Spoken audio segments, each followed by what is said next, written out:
असेल, कोणाच्या आरक्षणाला निकाल करण्याला लावते स्वतंत्र दिला आहे. तर त्याच्यामध्ये जयंत पाटलांचा जो आग्रह आहे की ओबीसी दिला पाहिजे किंवा अमुकच केलं पाहिजे, असं की मराठा समाजाने त्या आरक्षणाचं स्वागत केलं. आता त्याचं त्या बाबतीमध्ये काय भूमिका घ्यायची तो जयंत पाटलांचा व्यक्तिगत प्रश्न आहे. सरकारनं आपली भूमिका बजावलेली आहे. सर्वोच्च न्यायालयापर्यंत त्या कसोटीला न्यायालयाच्या चिन्हाला आरक्षण आपण दिलेलं आहे. मला वाटतं त्यांनी सुद्धा आता आपला हट्ट सोडून दिला पाहिजे अशी त्यांनी आमची विनंती आहे. मी म्हणाल तेच झालं पाहिजे, अन्यथा कोणत्याही नेत्याला गावात येऊ देणार नाही अशी भाषा त्यांनी आज वापरली आणि 24 तारखेपासून रास्ता रोकोचा सुद्धा इशारा दिला राज्यभर. जयंत पाटलांनी काय करावं काही नाही हा त्यांचा प्रश्न आहे. परंतु आज सगळ्या राज्यभरामध्ये कालच्या आरक्षणाचं स्वागत झालेलं आहे. मला वाटतं त्यांनी आता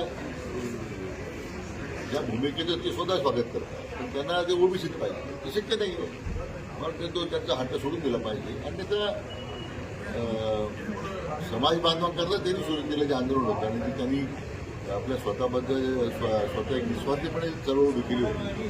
त्या खरं म्हणजे स्वतःच या चळवळीला किंवा ती चळवळ संपुष्टीत द्यायला ते स्वतःच कारणीभूत होती. पण आता जनतेचा पाठिंबा त्यांना मिळणार नाही.